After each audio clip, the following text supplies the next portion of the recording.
All right, thank you, Keith.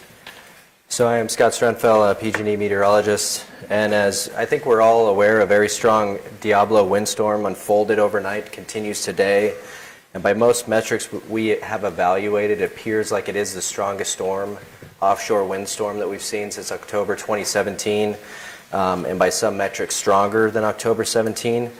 We do have a rarer mono wind event. It appears to be arriving now in the southern Sierra, near the Madera and Fresno County border, near the communities of Auberry and Oakhurst.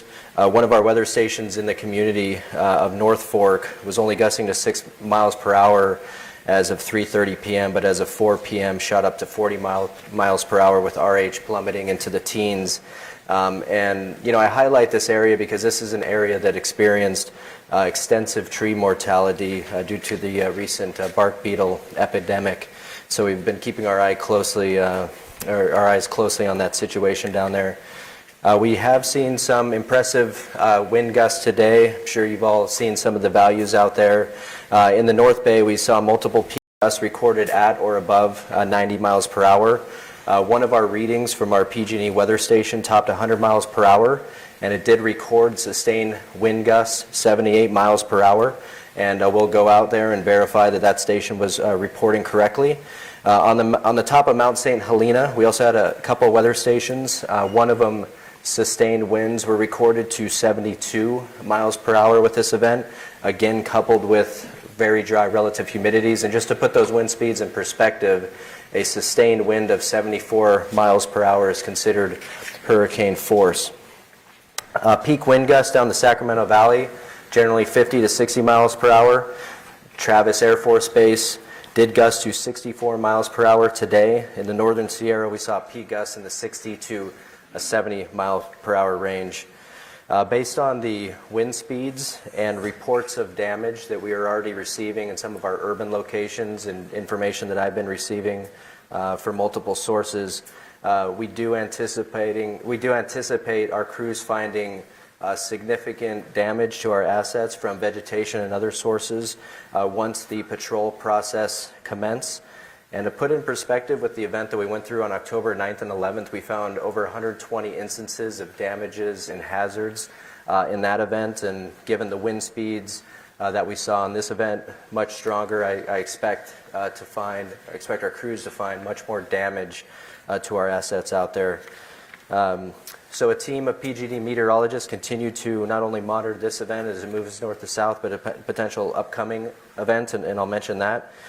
We will issue the all clear when conditions warrant so that field crews can get out there and do their important work of restoring energy to our customers.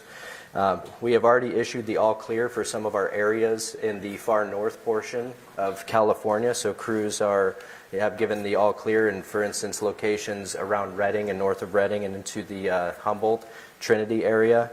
And we anticipate giving the all clear for all locations in Northern California sometime early tomorrow morning, dependent on real-time observations from our weather stations and observers that we've placed strategically out in the field.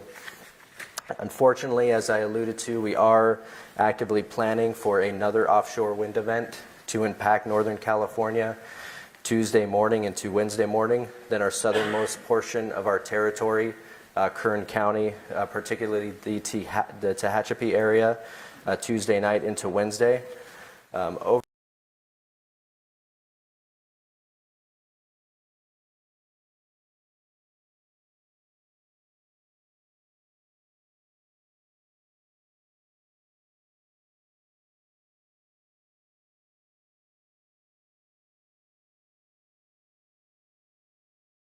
And partner with our county, state, and federal forecast agencies on daily interagency coordination calls.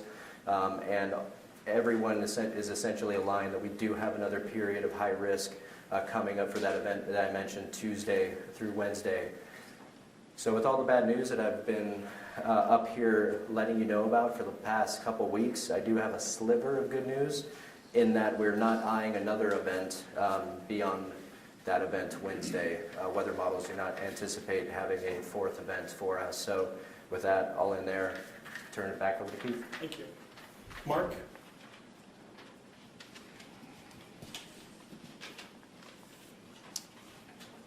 Good afternoon, everyone. My name is Mark Quinlan. I'm the incident commander for our PSPS event, the 1026 PSPS event. About 965,000 customers have been impacted at one time or another associated with this event. I'll get into the specifics of that. In addition, we've received roughly 100,000 as of the beginning of this conference. We have about 100,000 customers that are out of service based on emergent outages. Yesterday I signaled there's a large footprint that's associated with PSPS, that's the 965,000 portion, but we did experience or anticipate that there would be additional customers interrupted on the energized portions of our system due to the heavy winds that we were anticipating, and that has shown itself this afternoon. So our restoration efforts are on a couple of fronts. We're dispatching crews and our first responders out to these emergent outages as we normally would do in the winter or during regular day-to-day business for outages. And we are also starting our patrols and our restoration process on some of the areas of our service territory. Scott referenced them, namely in the North Valley, the Northern Sierra, and the North Coast. If you recall the zones, we split our system up into 6 zones. A 7th zone came in for that mono wind that Scott mentioned that's occurring right now. We were able to pull forward the all clear times for zones 1 and 5. That's about 18 fire index areas and represents about 8 of 38 counties that were impacted. So with the changing weather conditions, we go with the forecast, we monitor the actuals, timing shifts on occasion. It's been favorable for us so far. We weren't anticipating being able to start our patrols and restoration on a few of these zones until tomorrow, but they came in early. Wind conditions decreased in those areas, and it allowed us to start a little earlier. So that's very, very good news. At one point, we were actually patrolling and restoring areas in the northern area of our service territory, and at the same time de-energizing southern areas of the service territory because it's such a large 70,000 square mile service territory. So lots of operational complexity associated with that, but so far being done safely and without any disturbances or impacts to the overall interconnection in the state of California or the larger West footprint. The good news is that all clears for all of the remaining zones will occur sometime tomorrow morning between 0600 and 0800. There was a small area in Kern County that we're still monitoring. We feel that that's going to drop out of scope because wind conditions are not coming in as originally forecasted, so that's good news for the folks down to the south. To Scott's point, the next event is October 29th, and that begins between 0800 and 0900 in the morning, and it ends roughly October 30th at 10 o'clock.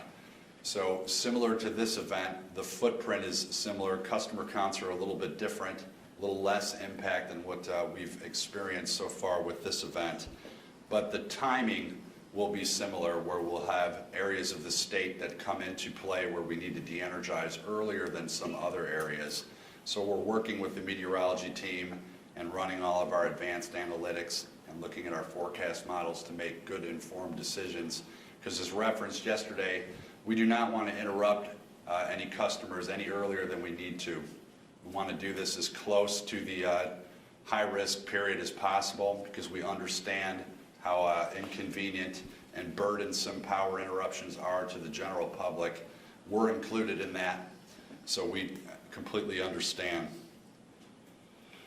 In terms of our field resource team that has started the patrol and restoration sequence, 6,000 field employees, roughly, a bit north of that. We have 44 helicopters that we're using to do air patrols. We're also continuing to leverage that night flight capability that's been furnished to us through Cal OES. on the fixed-wing aircraft that has the ability to see some of our conductors at night via a high-res camera and some infrared technology, so that's saving some time for us to do patrols at night, number one, and then it allows us to redeploy the helicopter assets to the distribution system the following morning.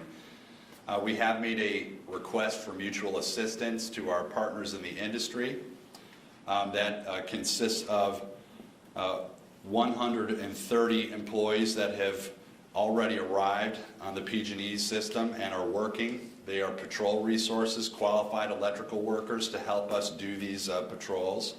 We have 110 additional employees that have committed and will be on the system tomorrow for their safety briefing and onboarding. We've also made a request for 150 additional four-person heavy construction crews to help us out with any type of repairs that we need to address as a result of the high winds. And we've been working with some contracting partners to secure an additional 40 helicopters that would be incremental to the 44 that we already have, and that would really expand our air attack on this and enable us to restore quicker than usual. We remain by the side of CAL FIRE on the Kincaid fire footprint. We understand it's still a volatile situation, especially with the high winds and the impacts to the fire, but our team is there working under their direction, and we are doing everything that we can to support those first responders. Finally, in regards to CRCs, we have 60 community resource centers that are open. Referenced yesterday that the hours of these are between 8 in the morning to 8 in the evening. And there's a number of different amenities that are provided for our customers to recharge phones, get water, hot drinks, dry food, Wi-Fi access, and things like that to provide a little comfort during these times. So with that, that concludes my operational briefing, and I'll turn it over to Andy Veazey. Thank you, Mark. Good evening, everyone. I'm Andy Veazey. I'm the President and CEO of the Pacific Gas and Electric Utility. That means I have oversight for all of our utility operations. Let me start with the gratitude for the first responders fighting the Kincaid fire. It is a volatile situation. I spent my day touring around Sonoma County. I actually visited with our incident command at Rohnert Park that is supporting CAL FIRE in meeting the challenges presented by the Kincaid fire. We're working closely, we are working at their direction, and I will tell you that what I saw today left me very satisfied with the work that PG&E people are doing in support of the first responders on the Kincaid fire. I think what's important to note is that this is about all of us. I keep saying that, but this is about a sense of community, about neighbors, about our friends. When you think about the PG&E workforce, those are people who live in your communities. They are your friends, they are your neighbors, they are part of us. They feel it personally, and they take personal responsibility to ensure that they are doing everything they can to make sure that you remain safe as well. But there are obligations on all of us. I also had the opportunity today to visit our CRCs up in Marin and Sonoma County. I would recommend that if you need your phones charged, if you need to find relief or comfort, and if you are impacted by the PSPS, please seek out those centers. Their locations are listed on our website, pg&e.com, pg.com. Our friends, when you think about the PG&E. All right. Okay. And the reason I say that is because, as you heard in the weather, we're coming up to another event which might be on the heels of this one, very close, with its emergence during the morning hours of Tuesday. As we said before, and we continue to stand to, it is our objective to restore every customer that's impacted by a PSPS as quickly as we can, as safely as we can. And we always want to do that before they experience another event. This one's going to be tight. We have over 600,000 accounts that we'll have to notify if they're going to be within scope. And you know that we do notify 48 hours out, 24 hours out, 4 hours out, right up to the event. And while that could change, there is a concern that we may have customers who are impacted by this event who may not have normal communications available to them. They may not have the radio, they may not have the television, they may have let their devices lose charge in expectation that they soon would have their power back. What I urge is I urge all of you to ensure you are prepared for the fact that your power may not come back. And saying that, please make sure your devices are charged. If you can't do that in a place that has power, at friends or relatives or at a community that still has lights, please go to the CRCs and charge your devices. It's imperative that we're able to communicate with you during these type of events, and we ask that you do that because preparedness is everything. We all have to be prepared for these events, and your ability to manage through these events without great trauma is based on preparedness. And we will do what we can to assist, and we ask that you do things that you need to do to make sure that you're capable of managing without power should not come back on. Now, when I was at the CRCs, I did talk to customers, and you're right, what we do is not popular. I will not tell you that people congratulated us. People were angry, but I talked to them not to hear from them how good a job we were doing, but I talked with them to find out what more we can do. What are the issues that they're facing, how we can help.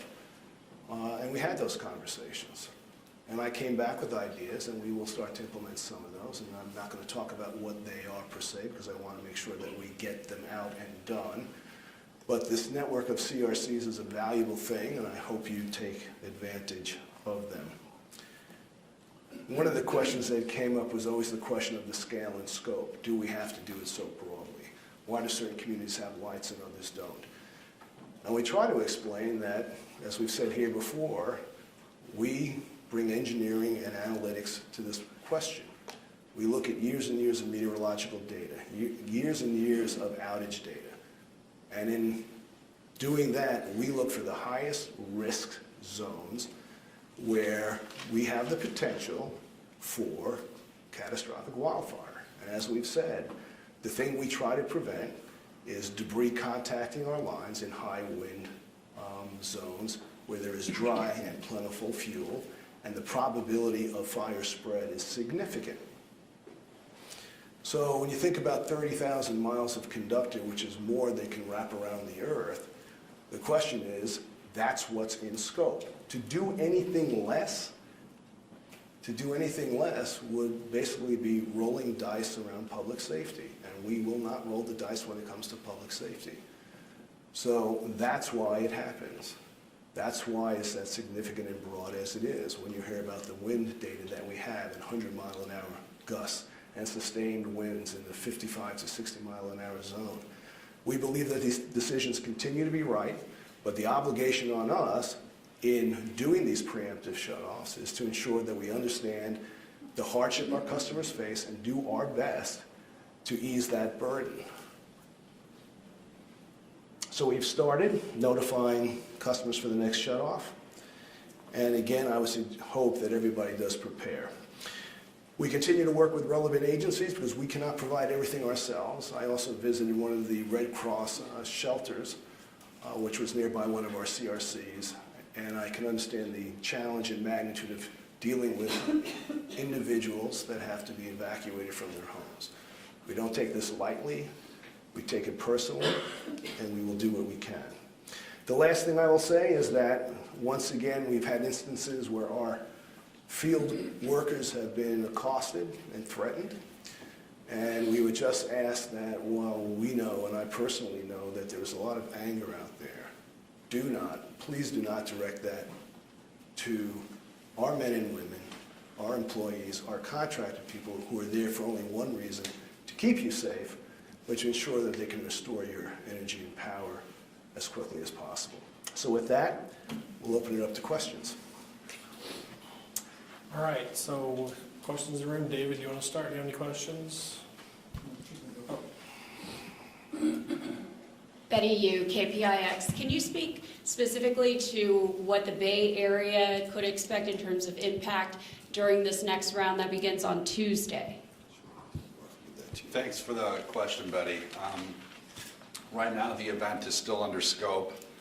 I will say that from a geographical perspective, in terms of areas of the service territory that are impacted, it's very, very similar footprint, a little bit reduced. So the Bay Area footprint from a North Bay perspective will be nearly identical. When we start getting into the East Bay and South Bay, smaller scope. And then regarding the current shutoff, do you know how many customers were affected that were not included in the original PSPS that may have lost power or experienced downlines or damage or anything of that nature? And by original PSPS, can you clarify on that? As in, they did not get an alert that they may lose their power, but since yesterday, they may have lost their power. I need to ask a follow-up question so that I get this right for you. So are you referencing the people that were energized and experienced an emergent interruption because of regular wind activity that weren't part of PSPS? Yes. I can tell you that right before this conference, we were at about 100,000 customers that were currently out of service because of that cause, emergent. I would anticipate, though, that throughout the day, that number is larger. Over 100,000. And they wouldn't be normally notified that, they're going to be interrupted because they weren't part of the scope for PSPS. So there's a difference between proactively shutting off the power and then areas of the service territory that don't have that fuel risk or the mountainous terrain, but are still exposed to the winds, which we anticipated would have some outage activity. We would not have proactively notified them. Our notifications are kind of focused on the planned interruption piece, not the unplanned. I hope that answers. So much like a winter storm, someone would not get a notification that their power is going to go off because we don't know where there's going to be damage on the system. PSPS, we do have to evaluate that. As Mark noted, 940,000, and then we escalated a little bit yesterday afternoon with the folks down south in Madera and Fresno County. So those are the ones that did receive notifications. Hello, Luz Peña with ABC7 News. You mentioned that you notified some customers about the potential of Tuesday shutoffs. Can you maybe specify how many were notified? And also, you also mentioned that some people are, they don't have power right now. Is there a chance that some of those customers that still don't have power at this point are not going to have power maybe until Wednesday, Thursday because of this new round? So thanks for the question. I'll answer the last one first. And this is consistent with Andy's remarks. There is a potential that there may be people that are currently interrupted as a result of this PSPS event that we do not get to restore before the weather becomes unsafe again, and they remain out of service and are out until we get the final all clear. We're in the process of determining where and who, because we understand how important that is to customers. We understand that they need to make plans. And we want to be transparent as we can. When do you know?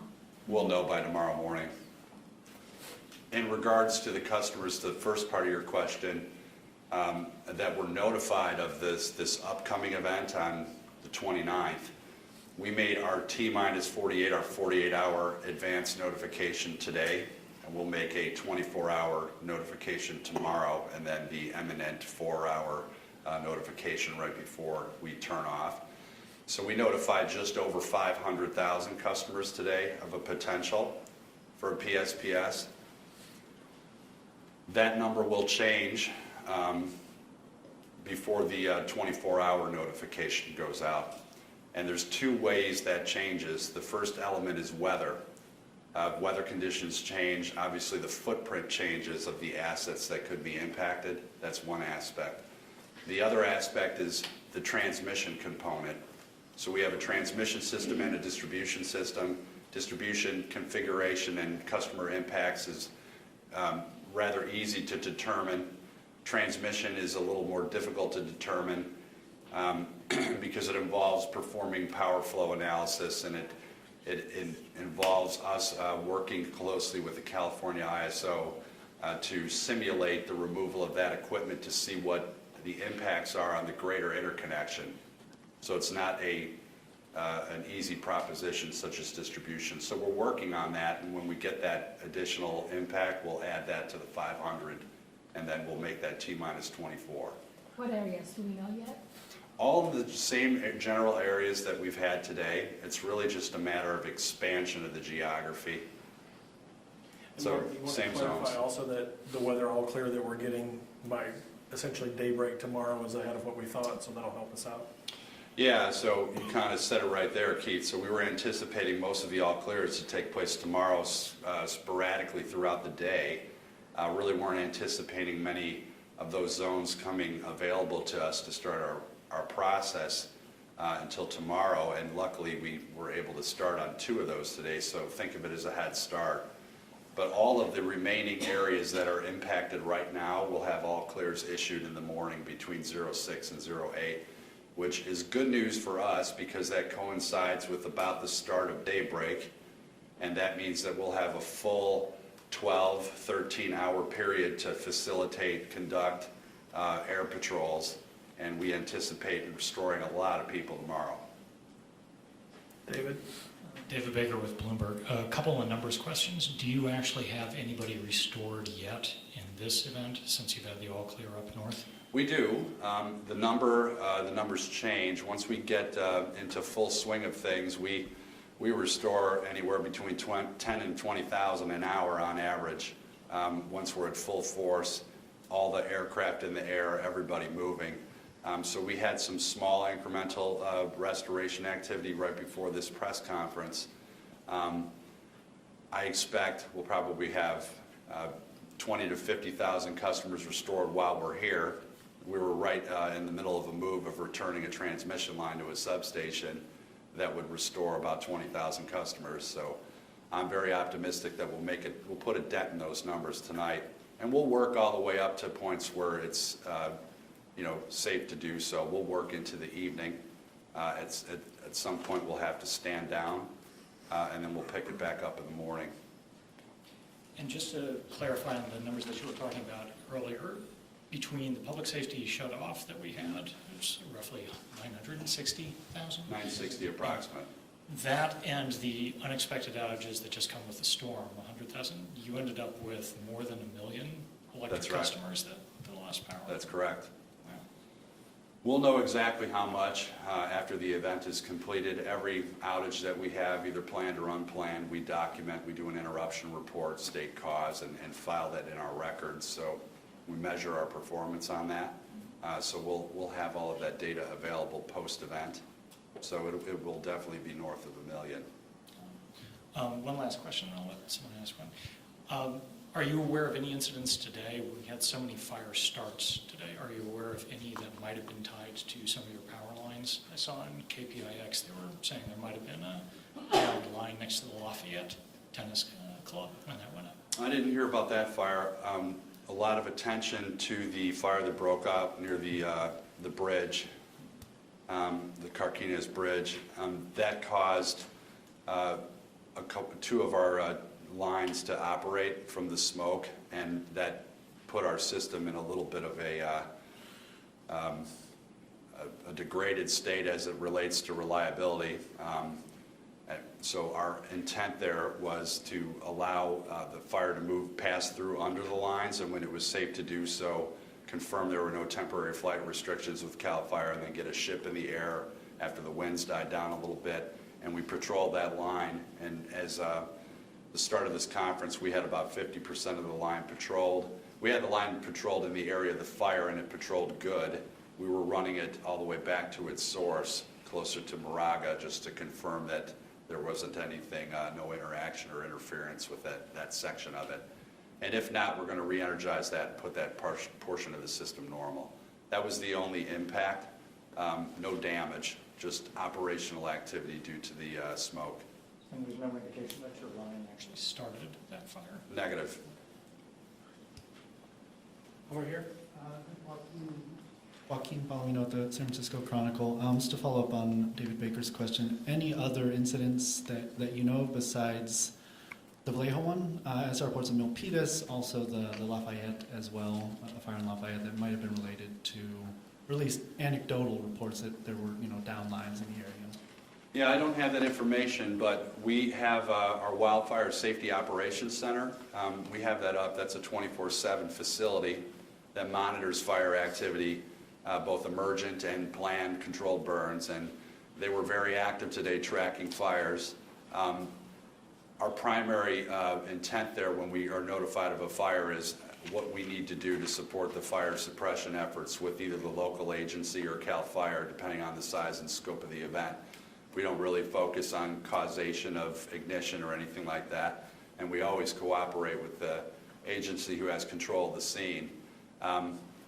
So there also is a Wildfire Safety Operations Center analyst that is full-time in our Emergency Operations Center as part of my staff as the IC of the event, so that they're right there and they've got direct access to all of those systems that we use to monitor fire activity. Luce, anybody else? Or David, you got a follow-up? We'll go Luce after that. Yeah, just sort of an overall question. I mean, the last big PS we had here, there was a lot of criticism about how it was carried out and things that didn't work well in terms of the website, call centers, and things like that. Operationally, how do you feel this one is going in comparison? Well, maybe I should answer that. I think the execution on this one was improved. Right? I think the major elements that we dealt with, which needed significant improvement, as we got a lot of advice and criticism, was really around coordination with the counties, coordination with tribal governments, tighter coordination with all state agencies, and better communications with our customers, and that's where we've been focusing. In the core of our operations, when you talk about the planning, the scoping, the reconfiguring, the de-energization, the re-energization, I think that, and I say this without a sense of pride in my own organization, was performed as well as they could be performed. When you think about the last major PSPS, and credit to Mark and his team and all the hardworking men and women in the field, when we had 780,000 more or less accounts that were de-energized, the speed at which we brought those back was quite remarkable, and I would say would be unmatched in the industry. Now, granted, we weren't dealing in a storm situation. This was a planned event, and therefore you would expect it to move more smoothly. But I will say, given the magnitude and scale of our technical operations that were safely performed, because this is dangerous work, was I think, set a new standard. But where we definitely needed to improve, and we made significant improvement, and we're not yet done making improvements, is in the coordination with everyone else who's part of this. And recognizing that, it's not only the counties, it's not only the other relief agencies, it's not only the tribal governments, literally it's the customers that have to be involved. And the danger with a business like ours is that we are very good operationally, and we tend to have an operational focus. Historically, there's never been such a thing as a massive planned outage of this scale. And so it's not surprising that there's some things that we just haven't gotten down to the same level as our operations. But they're significantly improved, which is what your question was. And we will continue to seek feedback when this event is done to improve it even further. Mark, just to clarify or to add to that, for our outage on the October 9th event, 738,000 or a little bit more, what was our total turnaround time? About 48? It was roughly 48 hours, but I'll put it in a little context. That's, I've made comments today and in previous conferences about our ability to perform aerial patrols. That is the most efficient way that we can patrol our infrastructure from both transmission and distribution perspectives. But our challenge there is we can't do those patrols at night via helicopters for safety reasons, because you have to fly low in the wired environment to get your eyes on the asset. So that really, of a 24-hour day, that means that 12 hours of daylight is really your opportunity, right? And so if you think about 48 hours, that's really 24 hours of restoration opportunity. And we were able to restore, you know, that very large scale event in 24 hours of opportunity.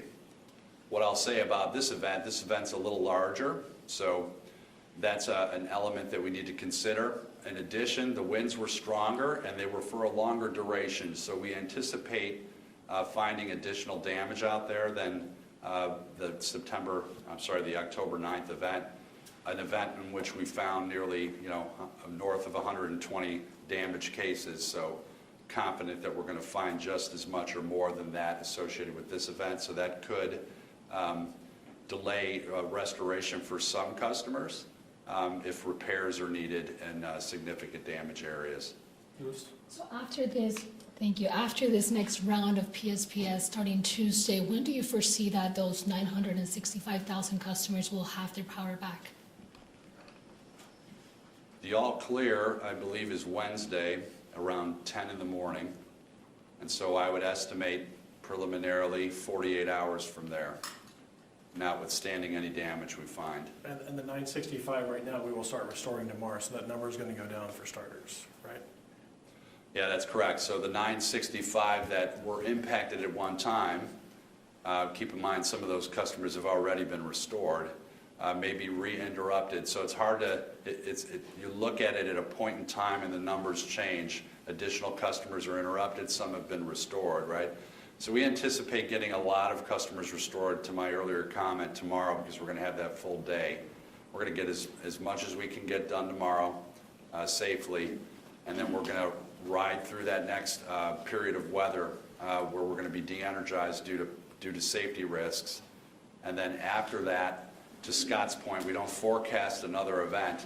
We've had rolling events, right?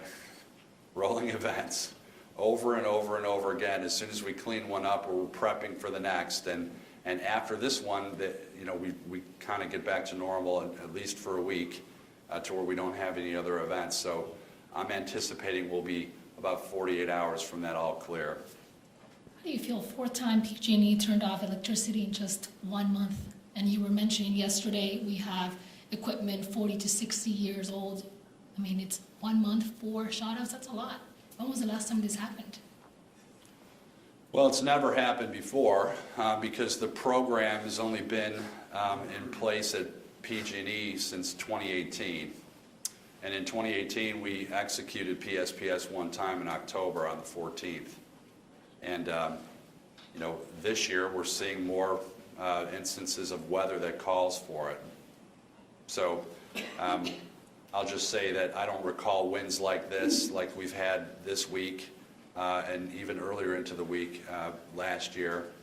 I don't recall them since 2017 when we didn't have a public safety shutoff plan. But Scott mentioned that these winds were strong, some of the strongest that we've seen in recent history here.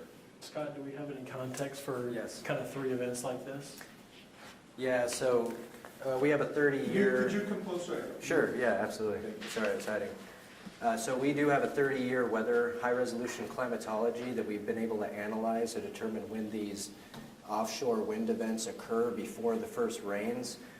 We also have simulated fuel moistures over that entire 30-year period, and so combining the weather and fuels element, we're able to basically run back in time and look at how many events we would see year over year to kind of answer, you know, that question. And what pops out is that weather is extremely variable year to year, just like how much rain we get is variable year to year. So there's some years in our historical record where we would have 0 public safety power shutoffs. Like 2016 was a remarkably calm year, if memory serves, from that historical analysis. But then there's some years where, like this one, it's a little bit of an outlier and above the normal amount of public safety power shutoffs that we would usually experience on a typical average. But it all comes and arrives with the weather, and unfortunately we got these offshore wind events before the first big rains of the season, and that's just how the cookie crumbled in this case. Andy, can you address the customers who are upset, they're frustrated? The governor has been very critical of the utility. They're all saying this cannot be the new normal. PG&E needs better solutions. We need better infrastructure. Going forward, this can't be it? Well, there's a lot of conversations to have, and we will be engaging on all those fronts when we're past the events right in front of us. Number one priority for us is to ensure that we're doing everything we can to prevent catastrophic wildfires. Past that, and I've said before, we are already starting to plan to ensure that PSPS becomes the absolute last resort or not necessary. And what that means, if we believe that we have seen a fundamental change in the environment in which we're going to operate, it requires us to rethink how we provide this essential service. So the programming that we've been talking about, and it's just the beginning, is the continuation of the hardening of the system, which talks about different type of equipment. It talks about undergrounding. There's a lot of that work already going on. It's our enhanced vegetation management to ensure that we're minimizing the opportunity for debris to fly into the right-of-way under standard clearances to prevent that. It's also increasing our ability to reconfigure the system so that we impact fewer and fewer customers, and that's this issue of adding sectionalization or switches so that we can change the way energy flows.